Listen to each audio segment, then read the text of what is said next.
Ho ho! Tomorrow, Real Madrid faces one of the biggest clubs in Europe, a rival with history and tradition. How is the team feeling ahead of this match?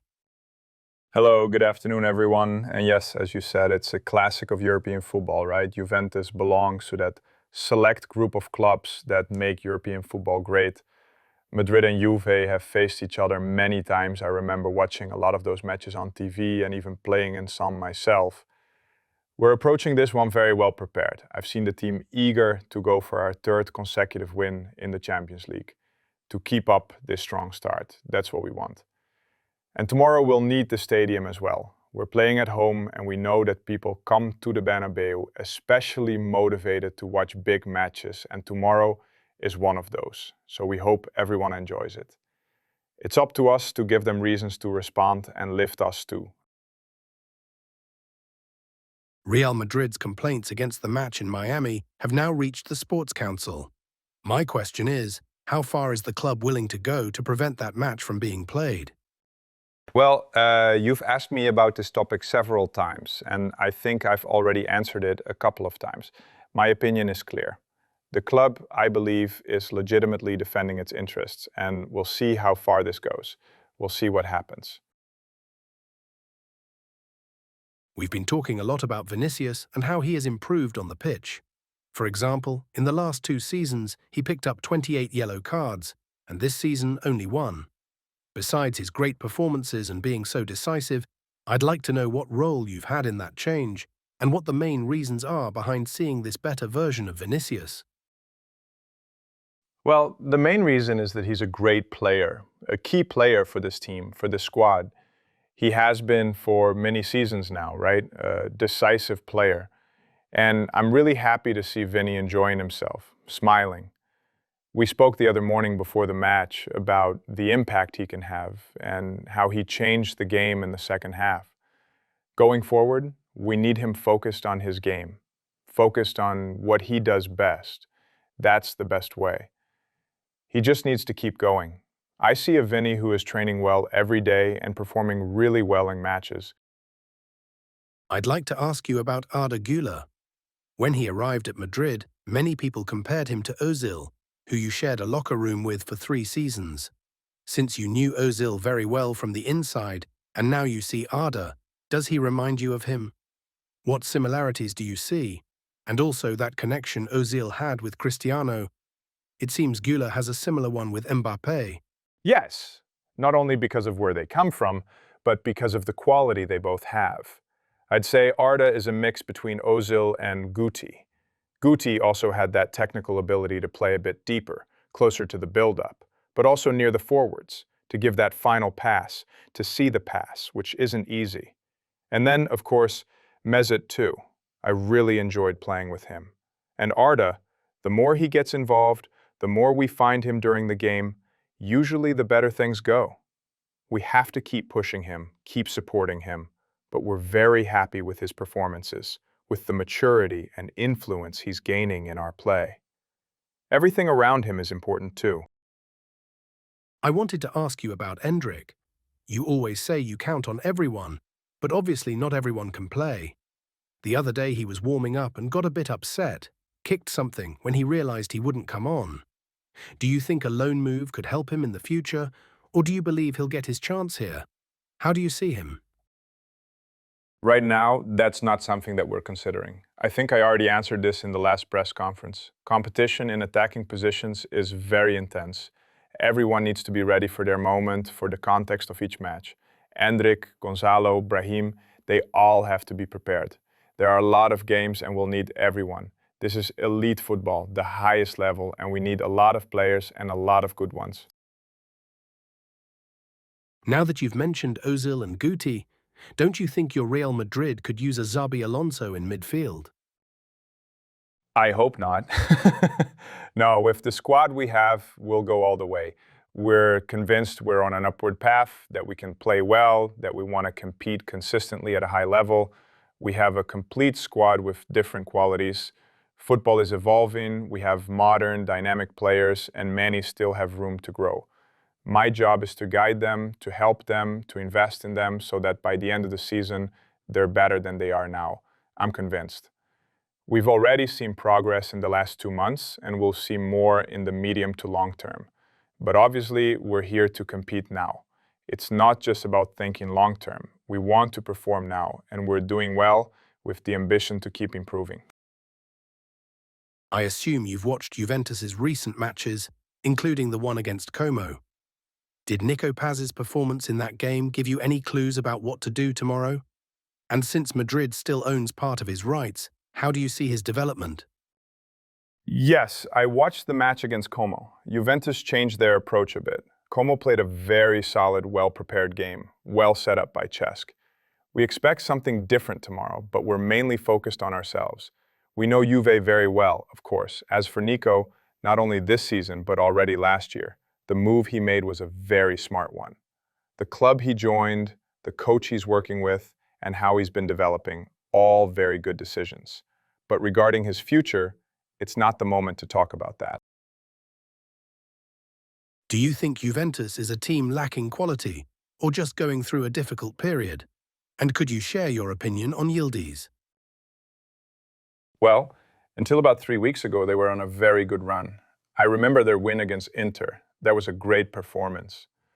Regardless of their recent results, we're staying very alert and ready for them tomorrow. Any Italian team going through a tough spell can actually be twice as dangerous. I don't remember exactly how Milan were doing last year before we faced them, but I remember how that game went. And that's still fresh in our minds. We must not forget the history. Juventus are a great club, both historically and in the present. They have very good players, players who know how to compete, and Yildiz is one of them. Without a doubt, his progression over the last 2 years has been fantastic, both with Juve and with Turkey.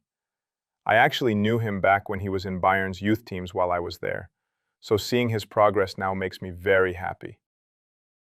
I wanted to ask about the medical report. Trent, Carvajal, who trained a bit today, and especially Huijsen, thinking also about El Clasico. Who has a chance of playing tomorrow? And will Huijsen make it in time for the Clasico? We're going day by day. Today, Trent and Carvajal were able to do part of the session, and tomorrow morning we'll train again to make the final decisions.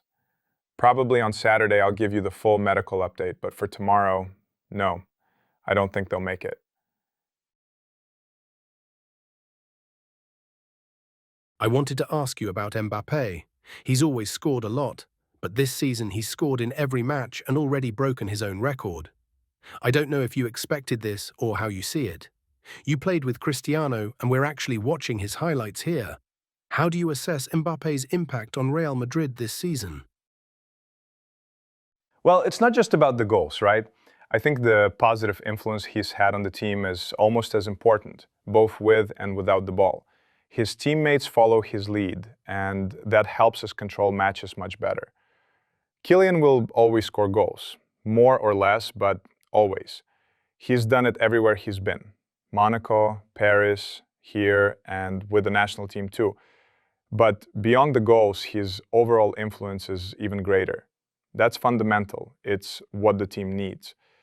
He's growing a lot in that aspect, and I'm really happy.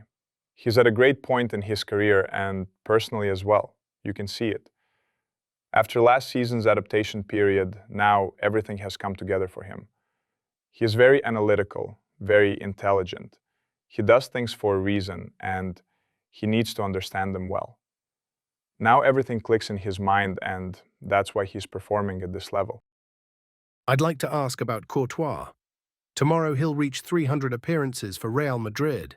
Apart from making saves, what kind of role does he play in your team? You also played with Iker Casillas. If you had to rank them, who would you put higher?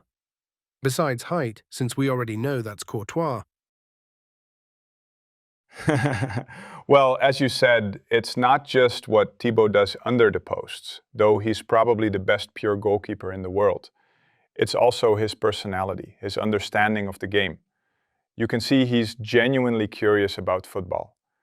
I think in the future we'll probably see him close to the pitch again. And that's very valuable for a coach, to have that connection with players who love to watch and understand the game deeply. But comparing them is tough. You've put me in a difficult spot. I shared many years with Iker, both with the national team and at Madrid. We lived incredible moments together, and I can't really pick one over the other. Now I have Thibaut, and he's exceptional, but Iker is Iker. I wanted to ask about Camavinga. In France, there's a bit of frustration, not because of his performances, but because of the huge talent he has. What are your expectations for him right now, and do you think he needs to take another step forward? Well, with Eduardo, we've only recently been able to start working with him again. He's only been fully available for a few weeks because, unfortunately, he's had a few minor injuries, last season and this one as well. He's been training with the group for about 3 weeks. The other day, he played his first match in quite some time. He had played with France and Iceland, but with Real Madrid it had been a while. I think he did a lot of things well. He has enormous potential and unique qualities. As a midfielder, he brings energy, dynamism, that ability to carry the ball and break lines, something very different from others. The key is to use that well, to fit that individual talent within the collective idea of the team. I'd like to ask about Franco Mastantuono. He's been working well, and when he's on the pitch, he creates new passing angles for his teammates. But it seems like he still lacks a bit of decisiveness in the final third, like he's not quite a game changer yet. What do you think he needs to improve to become more decisive? Well, Franco has only just arrived at Real Madrid a couple of months ago. He's coming from a completely different environment in Argentina. He just turned 18, so that means we need to invest time in him and help him adapt. We're happy and satisfied with the progress he's shown with the team. I'm optimistic about him and confident that he'll keep developing.